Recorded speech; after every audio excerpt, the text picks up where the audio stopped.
പരിശുദ്ധാത്മാവേ സഹായക, നിരന്തരമെന്നെ സഹായിക്കണേ.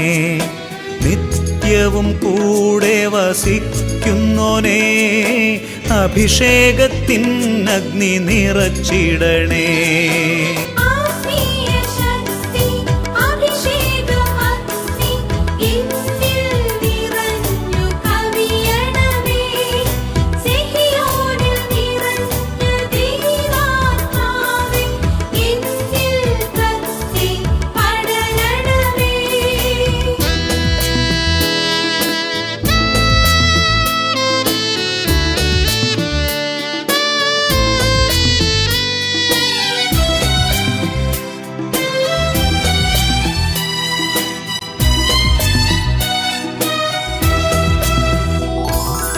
എന്നുള്ളിൽ നിറയുന്ന ദൈവിക ശക്തി ലൗകിക ശക്തിയെ തകർത്തിടുന്നു.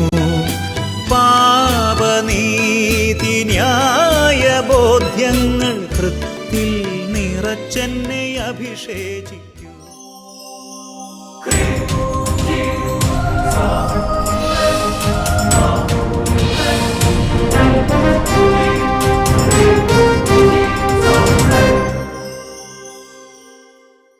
Praise the Lord. Praise the Lord. Hallelujah. Hallelujah. യേശുവേ സ്തോത്രം. യേശുവേ സ്തോത്രം. യേശുവേ നന്ദി. യേശുവേ നന്ദി. അഭിഷേകാഗ്നി വചന ശുശ്രൂഷയിലേക്ക് രക്ഷിതാവും നാഥനുമായ യേശുക്രിസ്തുവിന്റെ അത്ഭുത നാമത്തിൽ നിങ്ങൾക്കെല്ലാവർക്കും സ്വാഗതം. ഒരുപാട് കൃപയും ഒരുപാട് അഭിഷേകവും എല്ലാ കുടുംബങ്ങളിലേക്കും വർഷിക്കപ്പെടുന്ന വലിയ കൃപയുടെ സമയമാണല്ലോ അഭിഷേകാഗ്നി. ബഹുമാനപ്പെട്ട വട്ടാലച്ചൻ ആരംഭിച്ച ഈ ഒരു ആത്മീയ ശുശ്രൂഷയിൽ പ്രിയപ്പെട്ട സഹോദരങ്ങളെ, നിങ്ങളെല്ലാവരും ഒരുപാട് വർഷങ്ങളായി കാണുകയും പങ്കെടുക്കുകയും അഭിഷേകം പ്രാപിക്കുകയും ചെയ്യുകയാണല്ലോ. ഇന്ന് ദൈവത്തിൻ്റെ പരിശുദ്ധാത്മാവിനോട് നമ്മൾ പ്രാർത്ഥിക്കാം. യെശയ്യാ പ്രവാചകന്റെ പുസ്തകം 10-ാം അധ്യായം 17-ാമത്തെ വാക്യം, ഇസ്രായേലിൻ്റെ പ്രകാശം അഗ്നിയായും അവൻ്റെ പരിശുദ്ധൻ ഒരു ജ്വാലയായും മാറും. അത് ജ്വലിച്ച് ഒറ്റ ദിവസം കൊണ്ട് അവന്റെ മുള്ളുകളും മുൾച്ചെടികളും ദഹിപ്പിച്ചു കളയും. ഹല്ലേലൂയ, ഹല്ലേലൂയ, ഹല്ലേലൂയ, ഹല്ലേലൂയ. പ്രിയപ്പെട്ടവരെ, നമ്മുടെ ഉള്ളിലുള്ള ഏതെങ്കിലുമൊക്കെ മുള്ളോ മുൾച്ചെടിയോ ഒരുപക്ഷെ കോപമായിരിക്കും, ഭയങ്കര ക്രോധ സ്വഭാവമായിരിക്കും, വെറുപ്പിന്റെ സ്വഭാവമായിരിക്കും, കടിച്ചു കീറുന്ന സ്വഭാവമായിരിക്കും. അങ്ങനത്തെയുള്ള എല്ലാ തരം മുള്ളുകളും മുൾച്ചെടികളും ദഹിപ്പിച്ചു കളയാൻ ദൈവത്തിന്റെ പരിശുദ്ധാത്മാവിന് സാധിക്കും. ഹല്ലേലൂയ, ഹല്ലേലൂയ, ഹല്ലേലൂയ, ഹല്ലേലൂയ. നമ്മൾ ഒരുമിച്ച് കരങ്ങൾ ഉയർത്തി, കർത്താവേ, അങ്ങയുടെ വചനം കേൾക്കുമ്പോൾ ഞങ്ങളുടെ മേൽ അത്ഭുതകരമായ ദൈവസാന്നിധ്യവും ദൈവശക്തിയും വർഷിക്കണമേ എന്ന് ആഗ്രഹിച്ച് ഇരു കരങ്ങളും ഉയർത്തി സ്തുതിക്കട്ടെ. ഹല്ലേലൂയ, ഹല്ലേലൂയ, ഹല്ലേലൂയ, ഹല്ലേലൂയ, ഹല്ലേലൂയ, ഹല്ലേലൂയ, ഹല്ലേലൂയ, ഹല്ലേലൂയ, ഹല്ലേലൂയ, ഹല്ലേലൂയ. വിടുതലിന്റെ ആത്മാവേ ഞങ്ങളുടെ മേൽ വ്യാപരിക്കണമേ. അഭിഷേകത്തിന്റെ ആത്മാവേ ഞങ്ങളുടെ മേൽ വ്യാപരിക്കണമേ. ഉണർവിന്റെ ആത്മാവേ ഞങ്ങളുടെ മേൽ വ്യാപരിക്കണമേ. അഗ്നി അഭിഷേകത്താൽ ഞങ്ങളെ നിറയ്ക്കണമേ പരിശുദ്ധാത്മാവേ. കൈകളടിച്ച് വലിയ വിശ്വാസത്തോടെ പാടി പാടി പ്രാർത്ഥിക്കുന്നു. ഹോളി സ്പിരിറ്റ്, അഭിഷേക രാജാവേ, ആത്മാവേ എന്നിൽ നിറയണമേ. ആത്മാവേ, അഗ്നിതൻ അഭിഷേകമായി എന്നിൽ പടരണമേ. വലിയ വിശ്വാസത്തോടെ വിടുതലിൻ ആത്മാവേ എന്നിൽ നിറയണമേ. ഹൃദയം തുറന്ന് പ്രാർത്ഥിക്കട്ടെ. അഗ്നിതൻ അഭിഷേകമായി എന്നിൽ പടരണമേ. പരിശുദ്ധാത്മാവേ, പാപമെല്ലാം സാമ്പലാക്കണമേ. കൃപയാൽ ജ്വലിപ്പിക്കണേ. ഹൃദയം തുറന്ന് പാപമെല്ലാം സാമ്പലാക്കണമേ. കൃപയാൽ ജ്വലിപ്പിക്കണേ. ഉയർത്തി കൈകളടിച്ച് ഓ അഗ്നി അഭിഷേകമേ, ഓ അഗ്നി അഭിഷേകമേ, കാറ്റായി വീശണമേ, തീ കാറ്റായി വീശണമേ. മനസ്സ് തുറന്ന് പാടട്ടെ. ഓ അഗ്നി അഭിഷേകമേ, ഓ അഗ്നി അഭിഷേകമേ, കാറ്റായി വീശണമേ, തീ കാറ്റായി വീശണമേ. കൈകളടിച്ച് ഇസ്രായേലിന്റെ പ്രകാശം അഗ്നിയായി മാറട്ടെ. നമ്മുടെ ഉള്ളിലുള്ള മുൾച്ചെടികളെല്ലാം ദഹിപ്പിച്ച് കളയട്ടെ. പ്രത്യേകിച്ച് എന്റെ കർത്താവേ, കോപ സ്വഭാവത്തിൽ ഞങ്ങളെ വിടുവിക്കണമേ. ശാന്ത സ്വഭാവം ഞങ്ങൾക്ക് നൽകണമേ. പരിശുദ്ധാത്മാവേ, വീശണമേ, വീശണമേ, വീശണമേ, അഭിഷേകം ചെയ്യണമേ. ഇസ്രായേലിൻ പ്രകാശമേ, അഗ്നിയാൽ ജ്വലിക്കണമേ. ആമേൻ. പരിശുദ്ധാത്മാവേ, ഒരു ജ്വാലയായി മാറണമേ. വലിയ ബോധ്യത്തോടെ ഇസ്രായേലിൻ പ്രകാശമേ, അഗ്നിയാൽ ജ്വലിക്കണമേ. ആമേൻ. പരിശുദ്ധാത്മാവേ, ഒരു ജ്വാലയായി എന്നിൽ കത്തി പടരണമേ ആത്മാവേ. എന്നിൽ കത്തി പടരണമേ. മുള്ളുകളെല്ലാം ദഹിച്ചിടട്ടെ. എന്നിൽ കത്തി പടരണമേ. മുള്ളുകളെല്ലാം ദഹിച്ചിടട്ടെ. കൃത്തിൽ വന്നു വസിച്ചിടണേ. കൃത്തിൽ വന്നു അഗ്നി അഭിഷേകമേ. ഓ അഗ്നി അഭിഷേകമേ. ഓ അഗ്നി അഭിഷേകമേ. പ്രാർത്ഥിക്കട്ടെ. കാറ്റായി വീശണമേ. പരിശുദ്ധാത്മാവേ. കാറ്റായി വീശണമേ. പരിശുദ്ധാത്മാവേ. ഓ അഗ്നി അഭിഷേകമേ. ഓ അഗ്നി അഭിഷേകമേ. കാറ്റായി വീശണമേ. തീ കാറ്റായി വീശണമേ. കാറ്റായി വീശണമേ. തീ കാറ്റായി വീശണമേ. ഒരിക്കൽ കൂടി കരങ്ങളെ ഉയർത്തി പരിശുദ്ധാത്മാവേ, പരിശുദ്ധാത്മാവേ, പരിശുദ്ധാത്മാവേ, അഗ്നിയുടെ ആത്മാവേ, കൃപയുടെ ആത്മാവേ, സ്നേഹത്തിന്റെ ആത്മാവേ, അഭിഷേകത്തിന്റെ ആത്മാവേ, വരിക വരിക വരിക, വീശുക വീശുക വീശുക. ആത്മാവേ, കാറ്റായി വീശണമേ. പരിശുദ്ധാത്മാവേ, വിടുവിക്കണമേ, കെട്ടഴിക്കണമേ, മോചനങ്ങൾ നൽകണമേ, എളിമ നൽകണമേ, വിശുദ്ധി നൽകണമേ. പരിശുദ്ധാത്മാവേ, പരിശുദ്ധാത്മാവേ, ഓ പരിശുദ്ധാത്മാവേ, പരിശുദ്ധാത്മാവേ, പരിശുദ്ധാത്മാവേ, പരിശുദ്ധാത്മാവേ. എന്നിൽ നിറയണമേ. എന്നിൽ നിറയണമേ. എന്നിൽ നിറയണമേ. യോഹന്നാന്റെ 1 ലേഖനം 4 അധ്യായം 4 വാക്യം.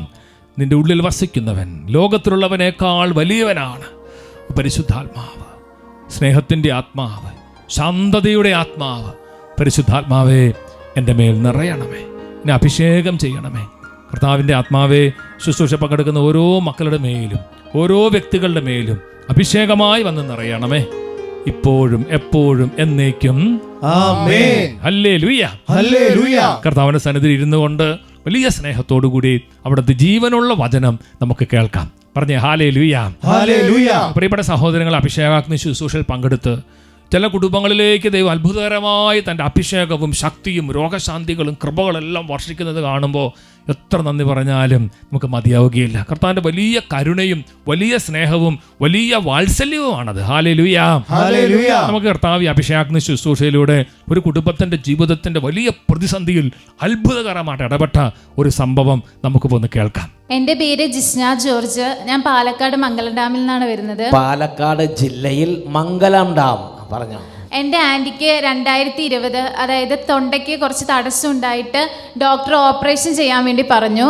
അപ്പോൾ തൊണ്ടയുടെ ഓപ്പറേഷൻ ചെയ്യാൻ വേണ്ടി പോയപ്പോൾ ബയോപ്സി എടുത്തപ്പോൾ ഡോക്ടർ പറഞ്ഞു തൊണ്ടയിൽ ക്യാൻസറാണ്, അതായത് തൈറോയ്ഡ് ഗ്ലാൻഡിൽ ക്യാൻസർ ആണെന്ന് ഡയഗ്നോസ് ചെയ്തു. Thyroid cancer. അപ്പോൾ എല്ലാവരും ഭയങ്കര വിഷമത്തിലായിരുന്നു. കാരണം ക്യാൻസർ എന്ന് കേൾക്കുമ്പോൾ തന്നെ അറിയാം ആർക്കായാലും പെട്ടെന്നൊരു ഷിവറിങ്, ഒരു പേടി, ഭയവും വിഷമോ കാഴ്ചയിലൊക്കെ വരും. ക്യാൻസറാണ്. ഞങ്ങൾ യൂട്യൂബിൽ എപ്പോഴും അഭിഷേകാഗ്നി കണ്ട് പ്രാർത്ഥിക്കുന്നതാണ്. പിന്നെ അതുപോലെ തന്നെ ഞായറാഴ്ച 8:30 അഭിഷേകാഗ്നി കണ്ട് എല്ലാ ദിവസവും കുറേ വർഷങ്ങളായിട്ട് തന്നെ ഞങ്ങൾ എപ്പോഴും അഭിഷേകാഗ്നി കണ്ട് പ്രാർത്ഥിക്കുന്നതാ. അപ്പോൾ ഞങ്ങൾ ഈശോയുടെ അടുത്ത് പറഞ്ഞു, ഈശോയെ ആൻറ്റിയുടെ തൊണ്ടയിലെ ക്യാൻസർ ഒന്ന് മാറ്റുവാണെങ്കിൽ ഞങ്ങൾ അട്ടപ്പാടി വന്ന് സാക്ഷ്യപ്പെടുത്തിക്കോളാം ഈശോയെ എന്ന് പറഞ്ഞ് ആരാധനയുടെ സമയത്ത് കൈകൾ വെച്ച് കരഞ്ഞ് പ്രാർത്ഥിച്ചു. അഭിഷേകാഗ്നി ശുശ്രൂഷ നടക്കുമ്പോൾ ആരാധനയുടെ സമയത്ത് കരഞ്ഞ് കുടുംബം മുഴുവൻ പ്രാർത്ഥിക്കുക. ആൻറ്റിയുടെ ക്യാൻസർ മാറിയാൽ സാക്ഷ്യപ്പെടുത്താൻ കർത്താവേ ഞങ്ങളുടെ കുടുംബത്തോട് കരുണ തോന്നണമെന്ന് നിലവിളിക്കും. ഈശോയെ എങ്ങനെയെങ്കിലും അതൊന്ന് മാറ്റണേ. രോഗികളുടെ നാഥൻ എന്ന് പറഞ്ഞൊരു ബുക്കുണ്ട്. ആ ബുക്ക് എപ്പോഴും ആൻറ്റി കിടക്കുമ്പോൾ കട്ടിലിൻ്റെ അവിടെ രോഗികളുടെ നാഥൻ എന്ന ബുക്ക് എന്ന് പറഞ്ഞാൽ ഇതാണ് രോഗികളുടെ നാഥൻ എന്ന് പറഞ്ഞ പുസ്തകം. Praise the Lord. ഇത് ചെറിയൊരു പുസ്തകമാണ്. ബൈബിളിലെ കുറച്ച് വചനങ്ങൾ മാത്രമേ ഉള്ളൂ. ആ ഈശോയുടെ ഒരു മുഖമുണ്ട്. അപ്പോൾ ഈശോയെ എന്ന് പറഞ്ഞത് ആ കട്ടിലെ വെച്ച് അങ്ങനെ പ്രാർത്ഥിക്കാൻ തുടങ്ങി. എന്നിട്ട് ഈ പുസ്തകം വെച്ച് പ്രാർത്ഥിക്കാൻ തുടങ്ങി. എങ്ങനെയെങ്കിലും ഒന്ന് മാറണേ ഈശോയെ എന്ന് പറഞ്ഞ ആരാധനയുടെ സമയത്ത് കരഞ്ഞു പ്രാർത്ഥിച്ചു. ഈശോയെ നിന്റെ തിരുവിലാവിൽ നിന്ന് ഒഴുകുന്ന തിരിച്ചോര തുള്ളി രക്തത്താൽ കഴുകി വിശദീകരിച്ച് എങ്ങനെയെങ്കിലും ഇതൊന്ന് മാറ്റി കിട്ടണേ, ഞങ്ങൾ ഒരു അത്ഭുതം ചെയ്ത് എൻ്റെ ആന്റിക്ക് സൗഖ്യം കൊടുക്കണമെന്ന് പറഞ്ഞു. ഞങ്ങൾ അട്ടപ്പാടി വന്ന് സാക്ഷ്യപ്പെടുത്തിക്കൊള്ളാവേ എന്ന് പ്രാർത്ഥിച്ചു. പിറ്റേ 6 മാസം കഴിഞ്ഞപ്പം പിന്നെയും പോയി ടെസ്റ്റിന് പോയി. അപ്പൊ ഡോക്ടർ പറഞ്ഞു ക്യാൻസർ ഇല്ല, ദൈവം പൂർണ്ണമായി ക്യാൻസർ ഇല്ല. യേശുവേ നന്ദി, യേശുവേ സ്തുതി. ആദ്യം നോക്കുമ്പോൾ ടെസ്റ്റിൽ ക്യാൻസർ ഉണ്ടായിരുന്നാണ്. ക്യാൻസറിന്റെ തുടക്കം ആന്റി 2 വാക്ക് പറഞ്ഞു. ടെസ്റ്റ് ചെയ്തപ്പോ ക്യാൻസറിന്റെ തുടക്കാന്ന് പറഞ്ഞായിരുന്നു. അത് കഴിഞ്ഞ് 6 മാസം കഴിഞ്ഞ് പിന്നെ ഇവര് കഴിഞ്ഞ് അഭിഷേകത്തിന് കരഞ്ഞെല്ലാം ഞായറാഴ്ചത്തെ അഭിഷേകത്തിന് പിന്നെ 6 മാസം കഴിഞ്ഞ് പോയി നോക്കുമ്പോ ക്യാൻസർ ഇല്ല എന്ന് പറഞ്ഞു. ക്യാൻസർ ഇല്ല, ക്യാൻസർ ഫുള്ള് മാറി. പിന്നെ ചികിത്സ ഒന്നും വേണ്ട, ഇല്ല, മരുന്നൊന്നും കഴിക്കുന്നില്ല, ഒന്നും വേണ്ട. കംപ്ലീറ്റ് മരുന്ന് സ്റ്റോപ്പ് ചെയ്യാൻ പറഞ്ഞു. ഈ കാര്യത്തിന് വരുവാൻ വേണ്ട എന്ന് പറഞ്ഞുകൊണ്ട് അതേപോലെ കംപ്ലീറ്റ് ഹീലിംഗ് കർത്താവ് കൂടെ അനുഗ്രഹിച്ച് ക്യാൻസറാ പോയത്. ഉച്ചത്തിൽ പറഞ്ഞേ ഹല്ലേലൂയ, ഹല്ലേലൂയ. കരങ്ങൾ നന്നായിട്ട് കൈയുയർത്തി നന്നായിട്ട് കൈയടിച്ച് കർത്താവിനെ മഹത്വപ്പെടുത്താം. ഹൃദയങ്ങളറിയും നാഥൻ നൽകിടും ആവശ്യമില്ല. ഹൃദയങ്ങളറിയും നാഥൻ നൽകിടും ആവശ്യമില്ല. അവനെ നോക്കിയ ശോഭിതരാ അവരോ ഒരു നാളും ലജ്ജിക്കില്ല. അവനെ നോക്കിയ ശോഭിതരാ കൈയടിച്ച് അവരോ ഒരു നാളും ലജ്ജിക്കില്ല. അവരോ ഒരു നാളും ലജ്ജിക്കില്ല. Hallelujah, hallelujah. പ്രിയപ്പെട്ടവരെ, നമ്മുടെ കർത്താവായ ഈശോ ഹെബ്രായർ 13:8 പറയണത് പോലെ ഇന്നലെയും ഇന്നും എന്നും ഒരേ ആളാണ്. ആ നമ്മുടെ കർത്താവായ ഈശോ ചെയ്യുന്ന എല്ലാ നന്മകൾക്കും കൊടാനുകൂടി നന്ദി പറയാം. ഇന്ന് നമ്മൾ ചിന്തിക്കുന്ന വിഷയം മത്തായി സുവിശേഷം 5-ാമത്തെ അധ്യായത്തിൻ്റെ 5-ാമത്തെ വാക്യം. ഈശോ പറയുകയാണ്, ശാന്തശീലർ ഭാഗ്യവാന്മാർ, അവർ ഭൂമി അവകാശമാക്കും. ശാന്തശീലർ ഭാഗ്യവാന്മാർ, അവർ ഭൂമി അവകാശമാക്കും. Blessed are the meek and they will inherit heaven. പ്രിയപ്പെട്ട സഹോദരങ്ങളെ, ഒരു ശാന്ത സ്വഭാവം നമ്മുടെ മേൽ ധാരാളം നിറയാൻ വേണ്ടി നമ്മൾ ആഗ്രഹിക്കുകയാണ്. കാരണം ഈശോയിൽ നിന്ന് പഠിക്കാൻ പറഞ്ഞ കാര്യം മത്തായി സുവിശേഷം 11-ാം അധ്യായം 29-ാമത്തെ വാക്യത്തിൽ നമ്മുടെ രക്ഷകനും നമ്മുടെ നാഥനും നമ്മുടെ ഗുരുവുമായ ഈശോ ഇങ്ങനെയാണ് പറയണത്, ഞാൻ ശാന്തശീലനും വിനീത ഹൃദയനുമാകയാൽ എൻ്റെ നുകം വഹിക്കുകയും എന്നിൽ നിന്ന് പഠിക്കുകയും ചെയ്യുവിൻ, അപ്പോൾ നിങ്ങൾക്ക് ആശ്വാസം ലഭിക്കും. പ്രിയപ്പെട്ട ഈശോയിൽ നിന്ന് പഠിക്കാൻ പറഞ്ഞ വളരെ പ്രധാനപ്പെട്ട കാര്യമാണ് ഈശോ വിനീത ഹൃദയനാണ്, ഈശോ ശാന്തശീലനാണ്. ഈ സ്വഭാവം ഈശോയിൽ നിന്ന് പഠിക്കണം. അപ്പോൾ ഈശോയുടെ മുഖത്തേക്ക് നമ്മൾ നോക്കുമ്പോൾ ഈശോ നമ്മളോട് പ്രത്യേകം പറഞ്ഞ് പഠിപ്പിക്കുന്ന കാര്യം ഇതാണ്, I am meek and humble of heart, learn from me. ഈശോയിൽ നിന്ന് പഠിക്കാൻ ഈശോ അത് പറയുകയാണ്. അപ്പോൾ നമ്മളത് കാര്യം മറക്കരുത്, വളരെ ഗൗരവമേറിയൊരു കാര്യമാണ്. കാരണം നമ്മുടെ കർത്താവായ ഈശോ മത്തായി സുവിശേഷം 5-ാമത്തെ അധ്യായത്തിൽ അതിൻ്റെ 21-22 വാക്യങ്ങളിൽ ചില കാര്യങ്ങൾ വളരെ കർശനമായി നമ്മളെ പഠിപ്പിച്ചു. മത്തായി സുവിശേഷത്തിൽ ഈശോ പറയുകയാണ്, കൊല്ലരുത്, കൊല്ലുന്നവൻ ന്യായവിധിക്ക് അർഹനാകുമെന്ന് പൂർവികരോട് പറയപ്പെട്ടതായി നിങ്ങൾ കേട്ടിട്ടുണ്ടല്ലോ. എന്നാൽ ഞാൻ നിങ്ങളോട് പറയുന്നു, സഹോദരനോട് കോപിക്കുന്നവൻ ന്യായവിധിക്ക് അർഹനാകും. സഹോദരനെ ഭോഷ എന്ന് വിളിക്കുന്നവൻ ന്യായാധിപ സംഘത്തിൻ്റെ മുമ്പിൽ നിൽക്കേണ്ടി വരും. വിഡ്ഢി എന്ന് വിളിക്കുന്നവനാകട്ടെ നരകാഗ്നിക്കിരയായി തീരും. നമ്മുടെ കർത്താവിൻ്റെ ഇന്നലെയും ഇന്നും എന്നും ഒരേയാളായ നമ്മുടെ യേശു കർത്താവിൻ്റെ വചനമാണ്. ഈശോ പറയുകയാണ്, പ്രിയപ്പെട്ട സഹോദരങ്ങളെ, സഹോദരനോട് കോപിക്കുന്നവൻ അവൻ ന്യായവിധിക്ക് അർഹനാകും. വളരെ ഗൗരവത്തോടെ കർത്താവ് ഒരു കാര്യത്തെ കാണുകയാണ്, വളരെ ഗൗരവത്തോടെ. ഒരുപക്ഷെ നമ്മൾ പലരും കോപം അത് വലിയ ഗൗരവത്തോടെ കാണുന്നുണ്ടായിരിക്കുകയല്ല, പക്ഷേ ഇത് ഗൗരവമേറിയൊരു കാര്യമായിട്ട് ഈശോ പഠിപ്പിക്കുകയാണ്. പ്രിയപ്പെട്ട കത്രീന പുണ്യവതി സെയിൻറ്റ് കാതർനോ സിയന ഈ കോപ സ്വഭാവത്തെക്കുറിച്ച് ഒരു വാണിംഗ് നമുക്ക് നൽകുകയാണ്. കത്രീന പുണ്യവതി പറയുന്നത് എങ്ങനെയാണ്, there is no sin or wrong that gives a man the foretaste of hell in this life as anger and impatience. എന്ന് പറഞ്ഞാൽ കോപവും അക്ഷമയും പോലെ ഈ ജീവിതത്തിൽ ഒരു മനുഷ്യന് നരകത്തിൻ്റെ രുചി നൽകുന്ന ഒരു പാപമോ തെറ്റോ ഇല്ല. അതേ നരകത്തിൻ്റെ ഒരു ഫോർട്ടേസ്, ഒരു മുന്നാസ്വാദനം കിട്ടണമെങ്കിൽ ഈ കോപവും അതുപോലെ തന്നെ അക്ഷമയും, ഇത് രണ്ടും വളരെ ഗൗരവത്തോടെയാണ് വിശുദ്ധ കാതർനോസിയന്ന. She's the doctor of the church. സഭയുടെ വേദപാരംഗതയാണ് എന്ന് പറഞ്ഞാൽ, വേദപാരംഗത എന്ന് പറഞ്ഞാൽ വളരെ പ്രധാനപ്പെട്ട ടീച്ചിങ്സ് ആണ് വേദപാരംഗതയിലൂടെ സഭ തൻ്റെ മക്കൾക്ക് ചിരകാലം നൽകിക്കൊണ്ടിരിക്കുന്നത്. അപ്പോൾ ചിന്തിച്ചു നോക്കിയാൽ, ഞാനും നിങ്ങളും ഏതെങ്കിലും വ്യക്തിക്ക് നരകത്തിൻ്റെ മുന്നാസ്വാദനം നൽകിയിട്ടുണ്ടോ? ഒരുപക്ഷെ നമ്മുടെ വീട്ടിലുള്ള ആൾക്കാർക്കായിരിക്കും. ചിലപ്പോൾ നമ്മൾ നിരന്തരം നരകത്തിൻ്റെ മുന്നാസ്വാദനം നൽകിക്കൊണ്ടിരിക്കുകയായിരിക്കും. കോപവും ക്ഷമയില്ലാത്ത അവസ്ഥയുണ്ടെങ്കിൽ അതാണ്. അതുകൊണ്ട് പ്രിയപ്പെട്ടവരെ, എളിമയോടും വിനയത്തോടും കൂടെ നമ്മൾ ദൈവസന്നിധിയിൽ എളിമപ്പെടുകയും പ്രാർത്ഥിക്കുകയും ചെയ്യുകയാണ്. ചില ആൾക്കാർ വിചാരിക്കും ചെറിയൊരു കോപമല്ലേ, അതൊന്നും കുഴപ്പമില്ല, ഉള്ളിൽ പ്രവേശിച്ചോട്ടെ, അത് കുറച്ച് നല്ലതാണ്. അങ്ങനെ നമ്മൾ നെഗറ്റീവായിട്ട് ചിന്തിച്ചിട്ടുണ്ടെങ്കിൽ വിശുദ്ധ അഗസ്തീനോസുകാരൻ നമ്മളെ പഠിപ്പിക്കുന്നുണ്ട്. അഗസ്തീനോസ് പുണ്യാളനും സഭയുടെ വേദപാരംഗതൻ, അദ്ദേഹം ശക്തമായ ഭാഷയെ പഠിപ്പിക്കുകയാണ്. എത്ര ന്യായവും ന്യായയുക്തവുമായാലും കോപം ഉള്ളിലേക്ക് കടക്കാതിരിക്കുന്നതാണെന്നുള്ളത്, എത്ര ചെറിയ അളവിലാണെങ്കിലും അതിനെ സമ്മതിക്കരുത്. ഒരിക്കൽ സമ്മതിച്ചു കഴിഞ്ഞാൽ അത് എളുപ്പത്തിൽ പുറന്തള്ളപ്പെടില്ല. കാരണം ആദ്യം ഒരു ചെടിയാണെങ്കിലും അത് ഉടൻ തന്നെ ഒരു വലിയ മരമായി വളരും. പെട്ടെന്നൊരു മരമായിട്ട് വളരാൻ ഈ കോപത്തിന് സാധിക്കും. അപ്പം അതുകൊണ്ട് നമ്മൾ ഒരിക്കലും അതിനെ നമ്മുടെ ഹൃദയത്തിലേക്ക് പ്രവേശിപ്പിക്കരുത്. ഈ ചിന്ത വരുമ്പം തന്നെ നമ്മൾ മാക്സിമം പെട്ടെന്ന് അതിനെ നമ്മൾ പുറത്ത് കളയണം, എക്സ്പെല്ല് ചെയ്യണം. അതിനെ ഒരിക്കലും നമ്മൾ താലോലിക്കരുത് എന്ന് കർത്താവിൻ്റെ വചനം നമ്മളെ ഓർമ്മിപ്പിക്കുകയാണ്. പറഞ്ഞ ഹല്ലേലൂയ, യേശുവേ നന്ദി. സ്പെയിനിൽ 15-ാം നൂറ്റാണ്ട് ജീവിച്ച വലിയൊരു വിശുദ്ധനുണ്ട്. അദ്ദേഹത്തിൻ്റെ പേര് സെയിൻറ്റ് തോമസ് ഓഫ് വില്ലനാവോ. അപ്പോൾ ഈ വിശുദ്ധൻ്റെ പ്രത്യേകത, ഇദ്ദേഹം എല്ലാ ദിവസവും 400 പേർക്ക് ഭക്ഷണം കൊടുക്കുമായിരുന്നു ഫ്രീ ആയിട്ട്. അദ്ദേഹത്തിന് ദൈവം കൊടുത്ത കൃപയുള്ള ഒന്നാണ് ഈ അപ്പം വർദ്ധിപ്പിക്കുന്ന അത്ഭുതം ചെയ്യാനൊരു കൃപ കൊടുത്തിരുന്നു. അതുപോലെ രോഗശാന്തി വരാൻ അതിശക്തമായിരുന്നു. അപ്പോൾ ഇദ്ദേഹം ഒരിക്കൽ ഈ ക്ഷമയെക്കുറിച്ച്, പ്രത്യേകിച്ച് കോപത്തെ ഒരിക്കലും താലോലിക്കാതിരിക്കുന്നതിനെക്കുറിച്ച് ഒരു കാര്യം നമ്മളെ പഠിപ്പിക്കുന്നുണ്ട്. അദ്ദേഹം പറയുന്നത് ഇങ്ങനെയാണ്: എല്ലാ കോപവും ഉപേക്ഷിച്ച് നിങ്ങളിലേക്ക് തന്നെ ഒന്ന് നോക്കുക. ശ്രദ്ധിക്കണേ, നമ്മളിലേക്ക് തന്നെ നമ്മൾ നോക്കുക. പിന്നെ അദ്ദേഹം സെൻറ്റ് തോമസ് ഓഫ് വില്ലനോ പറയുകയാണ്, നിങ്ങൾ ആരെക്കുറിച്ചാണോ സംസാരിക്കുന്നത് അയാൾ നിങ്ങളുടെ സഹോദരനാണെന്ന് ഓർമ്മിക്കുക. രക്ഷയുടെ പാതയിൽ ആയിരിക്കുന്ന അദ്ദേഹത്തെ ദൈവത്തിനൊരു വിശുദ്ധനാക്കാൻ കഴിയും. അത് വീണ്ടും പറയുകയാണ്, അയാളുടെ ഇപ്പോഴത്തെ ബലഹീനതയിൽ കണക്കിലെടുക്കരുത്. നിങ്ങൾ അതേ തെറ്റുകളിലേക്കോ ഒരു പക്ഷേ അതിലും മോശമായ തെറ്റുകളിലേക്കോ വീണു പോയേക്കാം. എന്നാൽ നിങ്ങൾ നേരുള്ളവരായിട്ട് ഇപ്പോൾ തുടരുന്നുവെന്ന് കരുതാൻ ദൈവത്തിൻ്റെ ശുദ്ധമായ കാരുണ്യമാണ്. അപ്പോൾ നമ്മളിങ്ങനെ കോപിക്കുന്ന വ്യക്തികൾ ഒരുപക്ഷേ അവർ രക്ഷയുടെ പാതയിലാണെന്ന് മാത്രമല്ല, അവർ വിശുദ്ധരായിട്ട് മാറാൻ സാധ്യതയുള്ളവരാണ്. നമ്മളും അതേപോലെ ചിലപ്പോൾ തെറ്റുകൾ ചെയ്യുന്നുണ്ടായിരിക്കും. അപ്പം അതുകൊണ്ട് ഒത്തിരി രക്ഷയുടെ പാതയിലുള്ളൊരു വ്യക്തിയെ നമ്മളിങ്ങനെ കോപിച്ച് അദ്ദേഹത്തെ നശിപ്പിച്ച് കളയരുതെന്ന് കർത്താവിൻ്റെ വചനം ഓർമ്മിപ്പിക്കുകയാണ്. ഗലാത്യ ലേഖനം 5:15 പൗലോസ് ലേഖ നമ്മളെ ഓർപ്പിക്കുന്നൊരു കാര്യമുണ്ട്. ഗലേഷ്യൻസ് ചാപ്റ്റർ 5:15 നിങ്ങൾ അന്യോന്യം കടിച്ചു കീറുകയും വിഴുങ്ങുകയും ചെയ്ത് പരസ്പരം നശിപ്പിക്കാതിരിക്കാൻ ശ്രദ്ധിച്ചുകൊള്ളുവിൻ. ശ്രദ്ധ വേണം ഒരു കാര്യത്തിൽ. അന്യോന്യം കടിച്ചു കീറരുത്, അന്യോന്യം വിഴുങ്ങരുത്.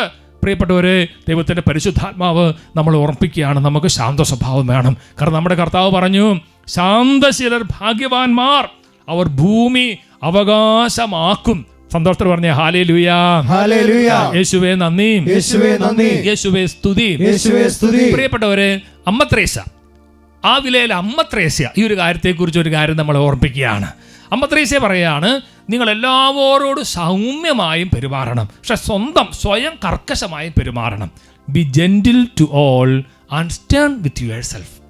ഇത് ഒരു വ്യക്തി ആത്മീയതയിലേക്ക് വളരുമ്പോൾ ശ്രദ്ധിക്കേണ്ട വളരെ പ്രധാനപ്പെട്ട ഒരു കാര്യമാണ്. അവരോട് തന്നെ നല്ല കർക്കശമായിട്ട് പെരുമാറുക, മറ്റുള്ളവരോട് ഒത്തിരി മാന്യമായും സൗമ്യമായും പെരുമാറുന്നതാണ് വിശുദ്ധിയുടെ ഒരു പടി എന്ന് പ്രിയപ്പെട്ട അമ്മ ത്രേസ്യ നമ്മൾ ഓരോരുത്തരെ ഓർമ്മിപ്പിക്കുകയാണ്. സന്തോഷത്തെ പറഞ്ഞ ഹല്ലേലൂയ, യേശുവേ നന്ദി. പ്രിയപ്പെട്ടവരെ, ജോൺ ക്രിസോസ്റ്റം എന്ന വലിയൊരു പുണ്യവാളൻ, അദ്ദേഹത്തിൻ്റെ ഒരു വലിയൊരു ടീച്ചിങ് ഉണ്ട്. അദ്ദേഹം പറയാണ്, it is better to err by excess of mercy than by excess of severity. Do you want to become a saint, be severe to yourself but kind to others. എന്ന് പറഞ്ഞാൽ, കാഠിന്യത്തിൻ്റെ ആധിക്യത്തെക്കാൾ കരുണയുടെ ആധിക്യത്താൽ തെറ്റ് ചെയ്യുന്നതാണ് നല്ലത്. നിങ്ങൾക്കൊരു വിശുദ്ധനാകാൻ ആഗ്രഹമുണ്ടോ, നിങ്ങളോട് തന്നെ കഠിനമായി പെരുമാറുക, എന്നാൽ മറ്റുള്ളവരോട് ഒരുപാട് ദയ കാണിക്കുക. ചില ആൾക്കാർ ഈ കരുണ കാണിക്കുമ്പോൾ ഒരുപാട് പിശുക്കും.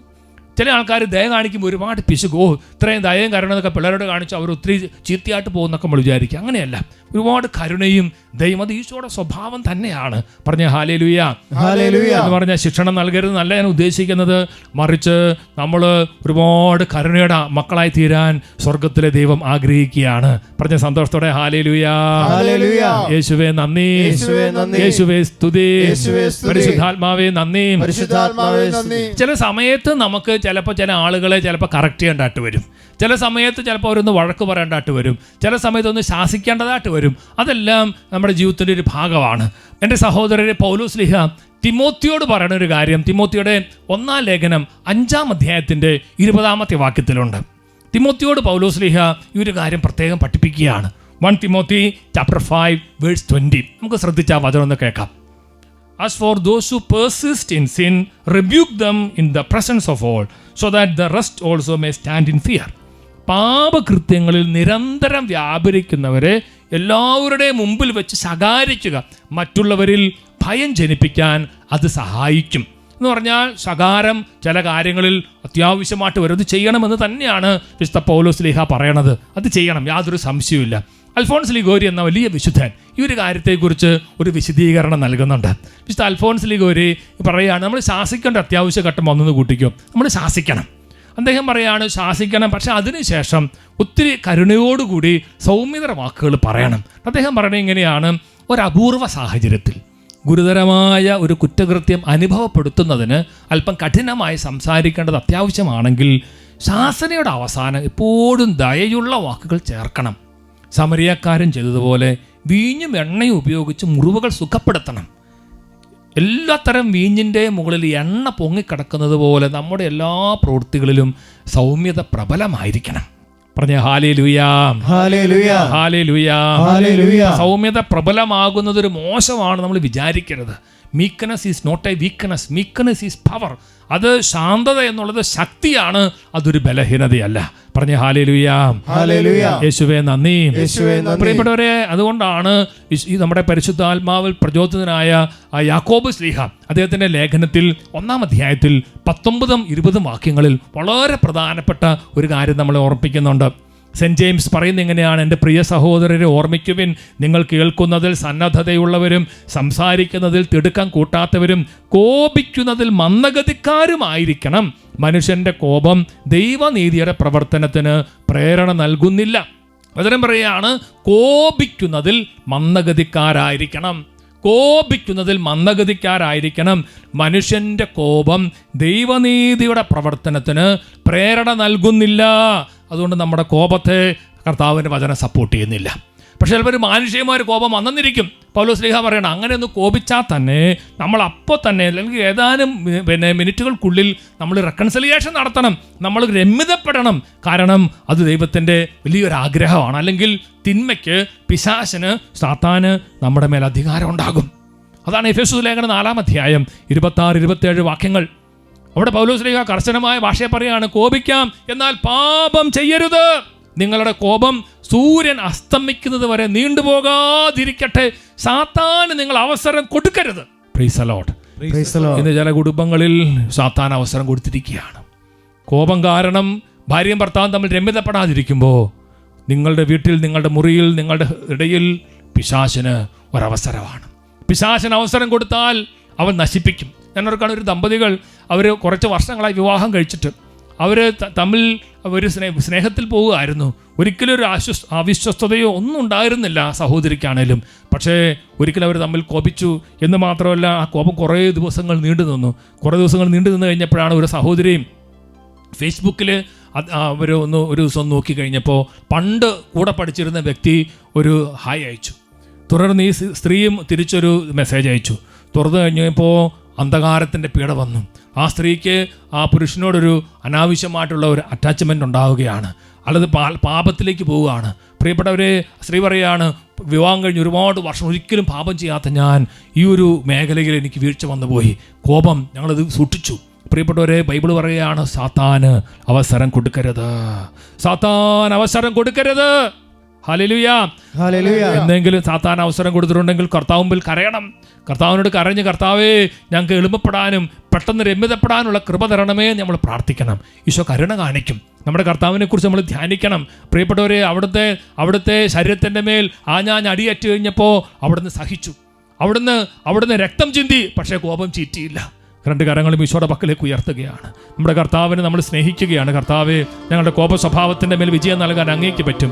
അങ്ങയുടെ ആണിപ്പഴുതുകളിലേക്ക് ഞങ്ങൾ നോക്കുന്നു, അങ്ങയുടെ അടിപ്പിണരുകളിലേക്ക് ഞങ്ങൾ നോക്കുന്നു, അങ്ങയുടെ കുരിശിലേക്ക് ഞങ്ങൾ നോക്കുന്നു, അങ്ങയുടെ വേദനയിലേക്ക് നോക്കുന്നു, അങ്ങയുടെ തിരുമുറിവുകളിലേക്ക് ഞങ്ങൾ നോക്കുന്നു. കർത്താവെ, അങ്ങയുടെ മുറിവിൽ നിന്ന് ഒഴുകുന്ന അത്ഭുത ശക്തി ഞങ്ങൾക്ക് നൽകണമേ. അത്ഭുത രക്തം കൊണ്ട് ഞങ്ങളെ ശുദ്ധീകരിക്കണമേ. കർത്താവെ, അങ്ങയുടെ ശാന്ത സ്വഭാവം ഞങ്ങൾക്ക് നൽകണമേ. കോപ സ്വഭാവം മാറ്റണമേ. ഹൃദയ ശാന്തത നൽകണമേ. വിനീത ഹൃദയം നൽകണമേ. രണ്ട് കരങ്ങൾ ഉയർത്തി ഉറക്കെ വിളിക്കട്ടെ എൻ്റെ യേശുവേ.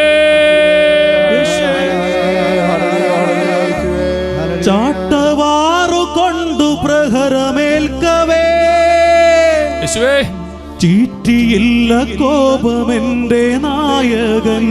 എന്റെ കർത്താവേ, ചാട്ടവാറു കൊണ്ടു പ്രഹരമേൽക്കവേ ചീറ്റിയില്ല കോപമെന്റെ നായകൻ. അവൻ ശാന്തനായിരുന്നു.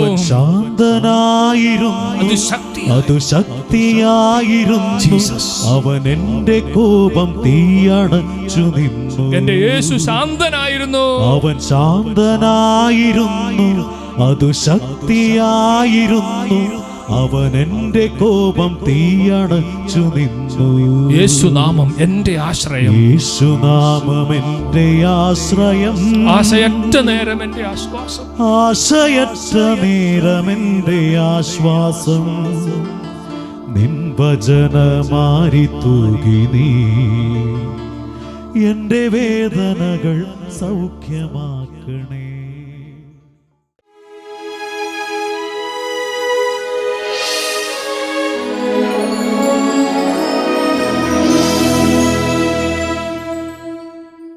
സ്വയം ശൂന്യവൽക്കരിച്ച് അപ്പമായി തീർന്ന ദിവ്യകാരുണ്യ ഈശോയുടെ മുമ്പിൽ നമ്മൾ പ്രാർത്ഥിക്കുമ്പോൾ ഒരുപാട് ശാന്തതയും ഒരുപാട് എളിമയും കൊണ്ട് നമ്മുടെ ഹൃദയം നിറയാൻ വേണ്ടി നമുക്ക് കൊതിക്കാം. പ്രിയപ്പെട്ടവരെ, ഈശോ പറഞ്ഞല്ലോ, ഞാൻ ഹൃദയ ശാന്തതയും എളിമയും ഉള്ളവനാണ്, എന്നിൽ നിന്ന് പഠിക്കുവിൻ. ഈശോയെ, ഞാൻ അങ്ങയുടെ മുഖത്തേക്ക് നോക്കുന്നു. വിശുദ്ധ ഫൗസ്തീന പറഞ്ഞ എപ്പോഴെല്ലാം കുരിശിലേക്ക് നോക്കുന്നു അപ്പോഴെല്ലാം ഞാൻ ക്ഷമിക്കുന്നു എന്ന് പറഞ്ഞതുപോലെ ഞങ്ങൾ ദിവ്യകാരുണ്യം അങ്ങയിലേക്ക് നോക്കുന്നു. ഞങ്ങൾക്ക് ശാന്ത സ്വഭാവം നൽകണമേ. കോപ സ്വഭാവം മാറ്റണമേ. എളിമ നൽകണമേ. ക്ഷമ ചോദിക്കാൻ കൃപ നൽകണമേ. പെട്ടെന്ന് രമ്യതയിലാകാൻ ഞങ്ങൾ അനുഗ്രഹിക്കണമേ. എല്ലാ മക്കളും ചേർന്ന് എളിമയോടും വിനയത്തോടും കൂടെ പ്രാർത്ഥിക്കുന്നു. ഹൃദയ ശാന്തതയും ഈശോ എളിമയുമുള്ളവനേ,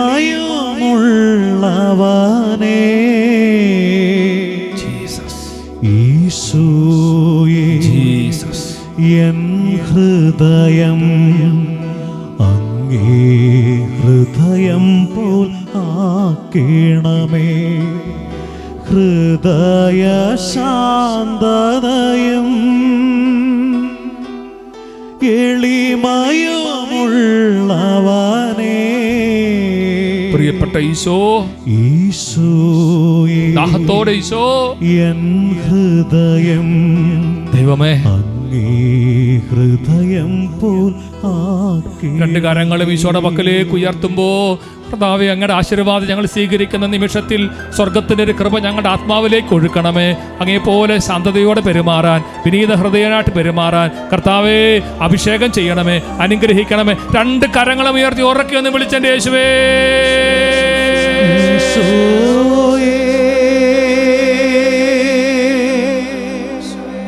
കൃപ തൂകണേ ഈശോയേ, കൃപ തൂകണേ ഈശോയേ,